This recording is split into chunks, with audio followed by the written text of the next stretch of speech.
तो good evening to all of you. कल हम लोगों ने फैक्टराइजेशन का बेसिक पार्ट देखा था कि फैक्टराइजेशन में किस तरीके के मतलब पॉलिनोमियल्स का अलजेब्रिक एक्सप्रेशन है और उसके वेरियस टाइप ऑफ क्वेश्चंस देखे थे कि कैसे कैसे फैक्टराइज करते हैं। उसी में एक मेथड और भी है, आज देखेंगे हम लोग। चैप्टर का नाम था फैक्टराइजेशन। मेथड का नाम है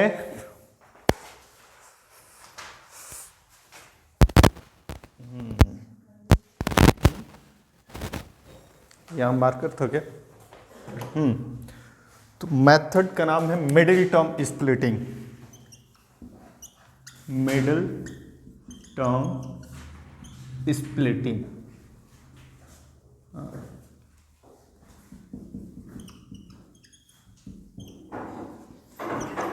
अब इसमें क्या है, ये किसके लिए यूज होता है? तो ये यूज होता है क्वाड्रेटिक, कोई भी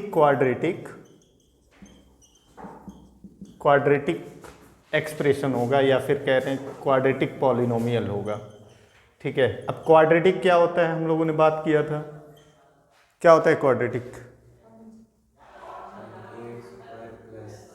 एग्जैक्टली जिस अलजेब्रिक एक्सप्रेशन की डिग्री क्या हो, 2 हो, है ना। लाइक यहाँ पे ये लिखा है x square plus b x plus c. इस टाइप का कोई अलजेब्रिक एक्सप्रेशन है तो इसको क्वाड्रेटिक कहेंगे। डिग्री क्या होता है? क्या नाम है आपका? वंश बाबू, बताइए डिग्री क्या होता है?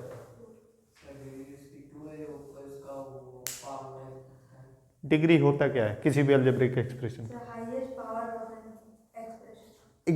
Highest power of an variable is called degree. तो यहां पे देखो ये वेरिएबल है, x यहां पे क्या है? वेरिएबल। यहां पे x पे हाईएस्ट पावर क्या है? 2 है ना। तो 2 इस वाले की डिग्री कितनी हो जाएगी? 2। अब इस टाइप के जितने भी 2 डिग्री वाले तुमको अलजेब्रिक एक्सप्रेशन देखने को मिलेगा, उसमें या तो हो सकता है कि वो डायरेक्ट फॉर्मूले से यानी आइडेंटिटी से हो रहा हो।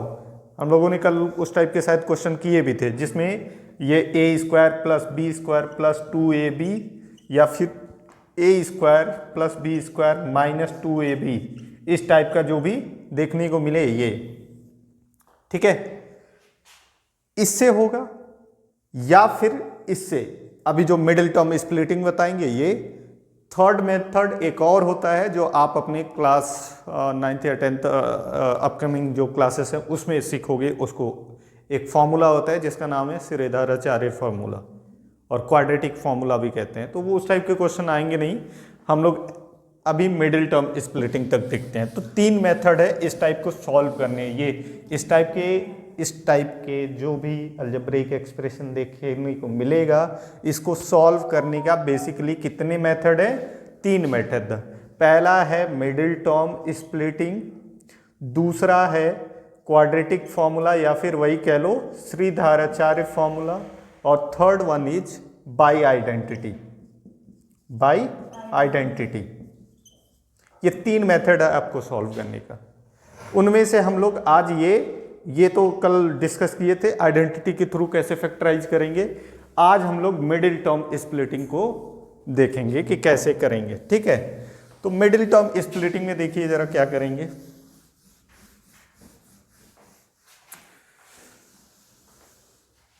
यहां पे देखना, कोई भी एक अलजेब्रिक एक्सप्रेशन लिख रहा हूं, ax square plus bx plus c।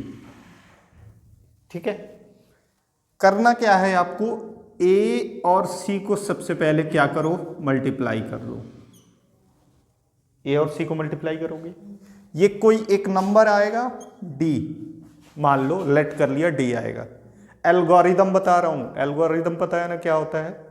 Algorithm की मीनिंग पता है तुम लोगों को? हाँ, टू सॉल्व एनीथिंग या ऐसा कह सकते हैं। ठीक है, तो जैसे ही मल्टीप्लाई करोगे a और c को, यहाँ a क्या है? x स्क्वायर का कोफिशिएंट और सी क्या होगा, एक कोई भी कांस्टेंट होगा। ए और सी को मल्टीप्लाई करोगे, डी आएगा, डी कोई नंबर होगा। अब वो नंबर पॉजिटिव भी हो सकता है, निगेटिव भी हो सकता है। तो यहां दो केसेस अराइज होंगे, ठीक है, केस फर्स्ट और केस सेकंड। बुक में बहुत तरीके से बहुत कुछ लिखा गया है, इसको मतलब इजीएस्ट वे में मैंने इसको फॉर्मुलेट किया है और इजीएस्ट वे में समझते हैं इसको। मतलब अलग अलग तरीके का देखना, उसमें कोफिशिएंट जब 1 है तब दिया गया है अलग तरीके से, कोफिशिएंट जब 1 नहीं है तब अलग तरीके से सॉल्व करनी, ऐसा कुछ नहीं करना है। बस सी को पहचानना है, ए को पहचानना है, आपस में मल्टीप्लाई। उसके बाद केस फर्स्ट में अगर डी क्या है, डी अगर निगेटिव है, इफ डी निगेटिव, तो डी का हमें ऐसा फैक्टर फाइंड करना है, E, F, दो ऐसा फैक्टर चाहिए जो सब्ट्रैक्ट करके जिसका डिफरेंस जो है ना वो हमको क्या दे दे, ये B दे दे। B क्या है यहां पे हमको, कोफिशिएंट ऑफ X है। बात समझ में आई? अगर D निगेटिव आ रहा है तो E और F कोई ऐसा फैक्टर चाहिए जिसको सब्ट्रैक्ट करके हम B ला सके। B क्या है जहां पे कोफिशिएंट ऑफ X है। Is that okay? Second case में अगर हमारा D क्या है, इफ D क्या है, पॉजिटिव है, ठीक, तो E और F एक ऐसा फैक्टर चाहिए, ठीक है, ऐसा फैक्टर चाहिए जिसको D और D को हम कैसे, E और F के, E और F ले लो या G और कुछ भी ले लो, मतलब एक ऐसा फैक्टर चाहिए, G और E ले लो समथिंग, एक ऐसा फैक्टर चाहिए जिसको ऐड करके हमारा क्या आ जाए, B मेनली हमको मिडिल टर्म कौन सा है इसका, ये है ना X का कोफिशिएंट, ये स्प्लिट करना है हमको। इसका नाम ही है मिडिल टर्म स्प्लिटिंग, मतलब इसको स्प्लिट करना है, अलग अलग करना है मिडिल टर्म को। बात समझ में आई? तो ये लिखना जरा 1 मिनट के लिए।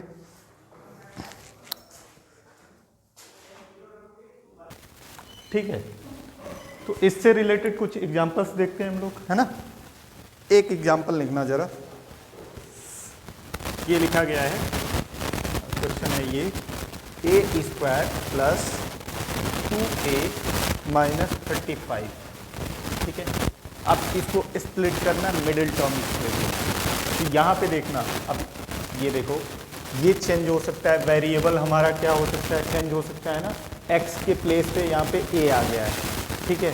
वो a जो था वो कांस्टेंट था, ये a जो है वो वेरिएबल है। Is that okay? तो यहाँ पे कुछ मान लो कैपिटल, इसको हम कंपेयर कर लें, capital A² plus capital B, यहाँ से स्मॉल b और कैपिटल C से। तो यहाँ पे कैपिटल A क्या है, 1 होगा, ठीक। कैपिटल B क्या है, 2 है, और कैपिटल C क्या है, -35 है। ये बात समझ में आ रही है? अब देखना, जब हम कंपेयर करेंगे, ठीक है, तो हमारा जो टारगेट होना चाहिए वो स्टैंडर्ड फॉर्म से कंपेयर करेंगे। स्टैंडर्ड फॉर्म में क्या होता है, सारे पॉजिटिव में होते हैं ना, तो ये भी पॉजिटिव में बनाने के लिए हमको क्या करना पड़ेगा, इसको ऐसे लिख सकते हैं, a² प्लस 2a प्लस और माइनस का 35 लिख सकते हैं ना। तो C के प्लेस पे क्या आ गया, -35 आया ये। तो यहाँ पे देखो, अब कैसे करेंगे इसको हम, क्या मैंने बोला था, इसको और इसको मल्टीप्लाई करोगे, A और C को, तो यहाँ पे 1 मल्टीप्लाई बाई -35 कितना आ गया जी, माइनस का 35, ये ठीक है, -35। अब देखो D क्या आएगा, निगेटिव में आया है ना, तो D अब छोड़ दो, ये निगेटिव को छोड़ दो, इसको छोड़ो, इसको सिर्फ D पे फोकस करो। D हमारा 35 है, तो D का ऐसा फैक्टर चाहिए जो सब्ट्रैक्ट करके हमारा क्या आ जाए, मिडिल टर्म आ जाए, 7 आ जाए, सॉरी 2 आ जाए, है ना। तो इसका देखो 7 × 5 करें 35 आएगा। इसको जैसे डिफर करो, इसका डिफरेंस निकालोगे 2 आएगा कि नहीं आएगा, आ गया हमारा पास। तो यहाँ पे क्या लिखेंगे, यहाँ पे लिख दो ए स्क्वायर प्लस का 7a प्लस 5a माइनस का 35, ठीक है। या फिर ए स्क्वायर प्लस का 7a प्लस 5a माइनस 35, या फिर a इन दोनों से कल ही हम लोगों ने कॉमन वाला सीखा था ना, कहाँ पे ही, अच्छा सॉरी, हाँ ये माइनस बोल सकते हो, कोई दिक्कत नहीं है, बोलना मना नहीं है, ठीक है।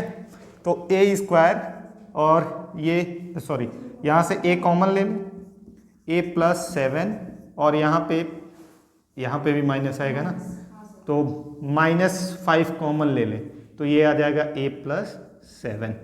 दो टर्म आ गए, एक टर्म ये एक टर्म ये, तो यहाँ से क्या कॉमन, a प्लस 7 ले लेंगे और एक क्या बचेगा a minus 5, that is our factor, ठीक है। तो ये कर लियो, ठीक है। नोट करना है बाबू, कर लोगे, ठीक। तो अगला क्वेश्चन देखते हैं।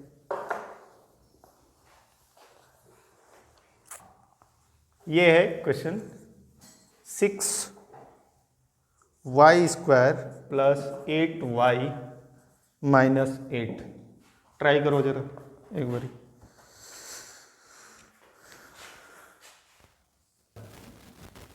अब देखो यहाँ पे a क्या है, इससे कंपेयर करोगे like a y square plus का b y और प्लस का c, कंपेयर करो। तो कंपेयर करोगे तो यहाँ से a कितना आएगा 6 आएगा, b कितना आएगा 8 आएगा और c कितना आएगा -8 होगा। एम आई राइट? अब a और c को मल्टीप्लाई करना होता है तो कितना होगा 6 इंटू -8, मतलब d जो निकालना है वो आया माइनस का 48, यानी d जो आया ना वो मतलब निगेटिव -d आया। यहाँ से d जो आया ऐसा कुछ कंपेयर करोगे तो d जो है वो कितना है 48 है, लेकिन निगेटिव में d है। तो d का हमें फैक्टर फाइंड करना है। तो फैक्टर फाइंड ऐसा करना है जिसको सब्ट्रैक्ट, क्योंकि निगेटिव है तो निगेटिव है, दैट्स वाई हमें ऐसा फैक्टर चाहिए जो सब्ट्रैक्ट करके क्या दे 8 दे। तो यहाँ कर लो 48 का फैक्टराइजेशन करो जरा, 2 से करो, 2 2 जा 2 4 जा 2 12 2 6 2 3 और 3 1। अब देखो ऐसा हमको बनाना है जिसको सब्ट्रैक्ट करके 8 आ जाए, ठीक है, वेरी गुड। तो यहाँ से जैसे आपको पता है 3 2 जा 6 6 2 जा 12 और 12 और 2 2 जा 4, 12 और 4 कितना माइनस करोगे तो 8 आएगा ना, ठीक है। तो यही करना है अगला स्टेप। तो यहाँ पे इसको हटाता हूँ, यहाँ पे लिखना, उसके बाद इसको लिख सकते हो 6y स्क्वायर प्लस का 12y माइनस कितना जी 4y है ना, 4y और माइनस का 8। यहाँ पे कितना 6 कॉमन ले सकते हो, y कॉमन ले सकते हो, इन दोनों टर्म से क्या बचेगा y प्लस 2। यहाँ से -4 कॉमन ले सकते हो, दोनों में माइनस है तो माइनस, तो कितना y प्लस, अब इन दोनों टर्म में देख लीजिए कितना y plus 2 6y minus 4। Is that okay ना? That is our answer. Note कर लो इसको, अगला क्वेश्चन लिखो। किया नोट? ठीक।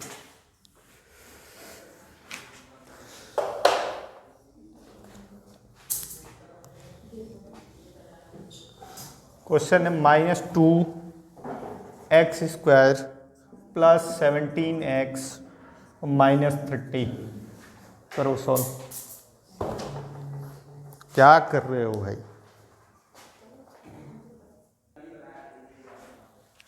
ये देखना जरा, यहाँ पे ax square plus bx plus c से कंपेयर करोगे तो a कितना है -2 है, b कितना है 17 है और सी कितना है -30 है।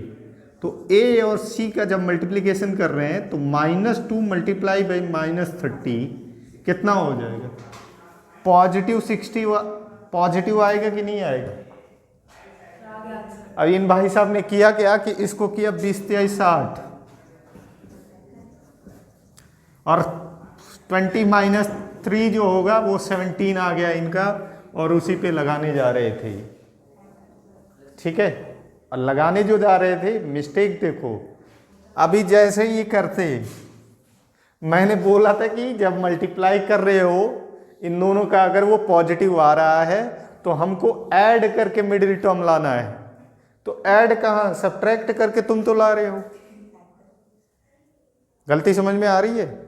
अच्छा, अगर ऐसा कर भी देते तो अभी देखो क्या होता है। यहाँ पे करूँ जो कर रहे थे तुम, देखना। नहीं देख लो एक बारी। यहाँ पे -2x² + 20x - 3x - 30 किया। क्या कॉमन लोगे इससे? 2 आएगा, x आएगा, क्या बचा है यहाँ पे? -x + 10 आ गया। यहाँ से क्या कॉमन लेंगे? माइनस का 3 x + 10 हो जाएगा। हाँ सॉरी, हाँ x + 10 हो गया यहाँ पे, और यहाँ पे देखो -x + 10 आया है। क्या दोनों कॉमन आया? अब ले पाओगे यहाँ से कॉमन? ये मिस्टेक होगा, समझे? हमें तो इन दोनों को सेम बनाना चाहिए, बनाना पड़ेगा ना कॉमन लेने के लिए, लेकिन यहाँ से तो ले नहीं पाओगे। यहाँ क्या है? पॉजिटिव का x है, यहाँ क्या है? माइनस का x है, तो दोनों सेम, तो कॉमन। दैट्स वाई ये गलत होगा। सही क्या होगा फिर? सही ये होगा -2x² प्लस का 12x प्लस का 5x और माइनस का 30 होगा। अब यहाँ पे क्या कॉमन? 2x कॉमन ले लो, माइनस का 2x कॉमन ले लो, तो ये बनेगा x और प्लस का 6 ना, और यहाँ से +5 कॉमन लेते हैं तो x माइनस,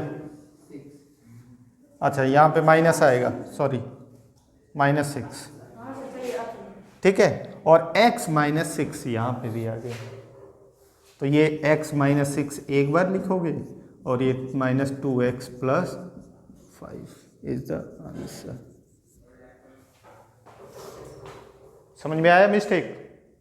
ठीक है, नोट करिए इसको, फिर अगला बताता हूँ। ठीक है, अगला क्वेश्चन लिखो जरा।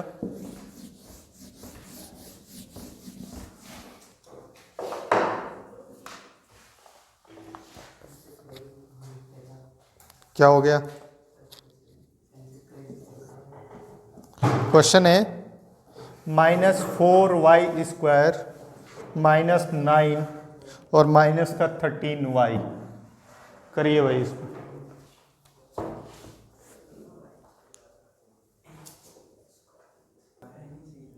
ठीक है, नहीं सही था इसका। देखो अब इसको देखो, अब कई लोग कंफ्यूज ये हो जाएंगे कि हो नहीं कि कंफ्यूज है।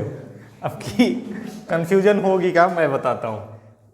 जैसे ये बीच वाला टर्म जो होता है ना, वो जो y या वेरिएबल का कोफिशिएंट होता है। अब तुम समझ रहे होगे कि यही है c और यही है a, मार दिए मल्टीप्लिकेशन कर डाले उसका, बस हो जाएगा गलत। ठीक है, जो स्टैंडर्ड फॉर्म है उसमें लेके आओ।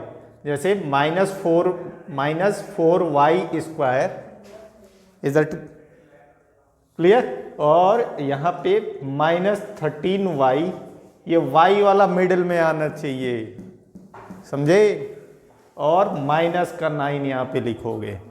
अब ये स्टैंडर्ड फॉर्म में आया। अब इसका मिडिल टर्म स्प्लिटिंग करेंगे, तो उसके लिए करते क्या है, a और c का मल्टीप्लिकेशन करते हैं। a कितना है? -4 है, और c कितना है? -9 है। कितना आ गया जी? प्लस का 36, यानी ऐड करके ये मिडिल वाला लेके आना है। तो यही हो जाएगा ना, 4 और 9 ऐड करोगे तो 13 आएगा। बस खत्म कहानी।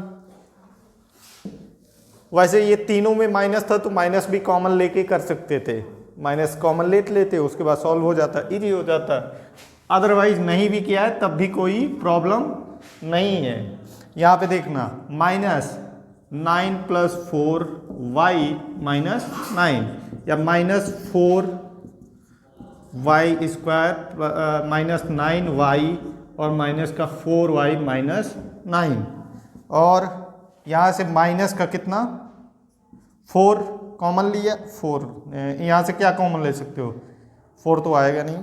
एक काम करते हैं, ले लेंगे हम y ले लेते हैं और माइनस भी ले लेते हैं, ठीक है। तो यहाँ आ गया 4y प्लस का कितना जी, हाँ 9 और यहाँ से माइनस का 1 कॉमन लेंगे तो 4y प्लस का 9, तो ये 4y + 9 आया और ये -y - 1 आया, इज द आंसर। हाँ ठीक है, तुम इधर कर दिए होगे तो ये वाला निगेटिव आ रहा होगा, है ना, कोई दिक्कत नहीं है। जैसे 2 टर्म में निगेटिव आ रहा है ना, तो यहाँ से कॉमन अगर ले रहे हो तो बाहर निगेटिव आ जाएगा, ये पॉजिटिव आ जाएगा तुम्हारा, है ना। वो भी आंसर सही है, ये भी सही है। समझ में आया ये? ठीक है, नोट करो। अगला क्वेश्चन करते हैं।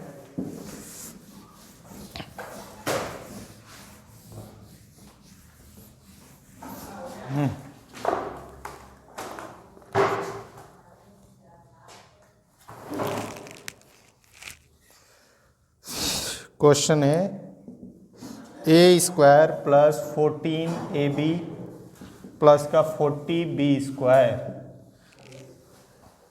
करो भाई इसको।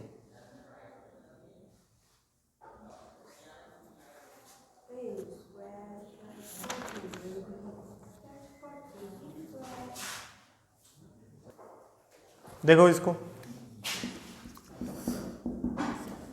अब यहां पे प्रॉब्लम ये है कि ए बी भी आ जा रहा है, ठीक है, और यहाँ पे सी उस फॉर्म में नहीं दिख रहा है जो हमारा पुराना फॉर्म था। बात समझ रहे हो?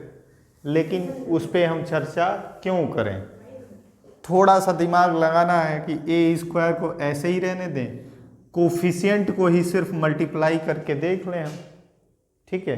तो 40 और 1 का मल्टीप्लाई कितना होगा, 40 का ऐसा फैक्टर चाहिए जो ऐड करके, क्योंकि पॉजिटिव आ रहा है ना, ऐड करके 14 आ जाए।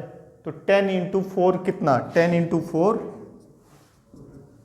40 होता है, और 10 और 4 ऐड करोगे तो 14 आएगा कि नहीं आएगा, आएगा। बस यही कर देना है, यहाँ पे कर दे हैं भाई। तो a² प्लस कितना 10 + 4ab प्लस का 40b² a² plus 10ab plus 4ab plus का 40b²। अब इन दोनों टर्म से और इन दोनों टर्म से देखो क्या क्या कॉमन आ रहा है। तो a कॉमन ले सकते हो, कितना बचा a + 10, यहाँ क्या कॉमन ले सकते हो 4b ले सकते हो, तो यहाँ पे भी a + 10 बचा। इन दोनों में 4 भी आ रहा है ना कॉमन इन दोनों में, और इसमें सिर्फ a आ रहा है। अब देखो इन दोनों टर्म और a, मतलब इस टर्म और इस टर्म में क्या कॉमन आ रहा है, तो a + 10 आ रहा है। एक मिनट, मिस्टेक हुआ है, a + 10b होगा, और यहाँ पे भी a + 10b होगा, ठीक है। तो ये आया a + 10b और यहाँ पे आया a + 4b, that is our required factor, ठीक है। अच्छा ये लगाना मत भूलना, इससे ये विच इम्प्लाइज दैट का साइन है। मैथमेटिक्स में जब सॉल्व करते हैं तो विच इम्प्लाइज दैट जरूर लगाते हैं, ठीक है। एक और क्वेश्चन करना जरा, एक क्वेश्चन लिखो भाई। तो क्वेश्चन ये है 15x² प्लस 70x प्लस 40, है ना, करना जरा।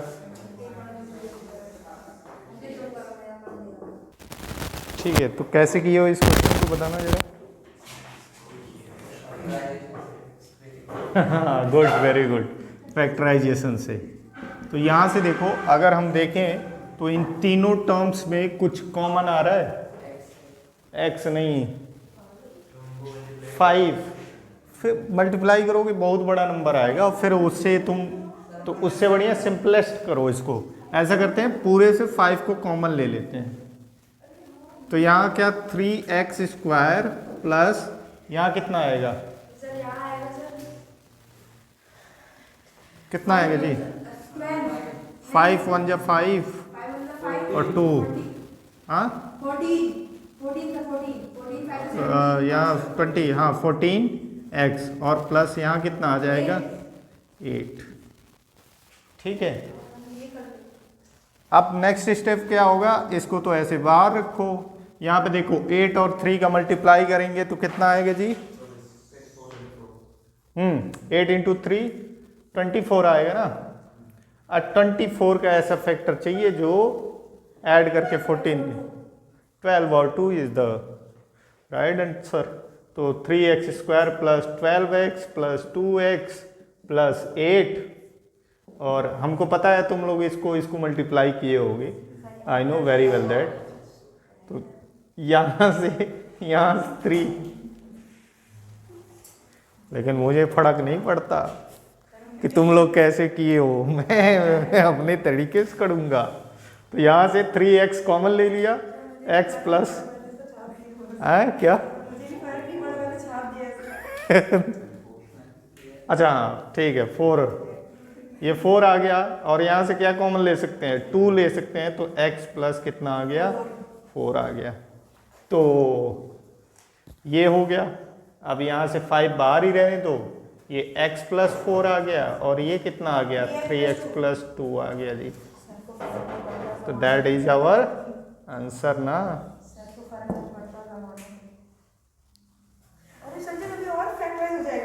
ठीक, तो आज के लिए बस इतना ही, फिर मिलते हैं कल ब्रेक के बाद।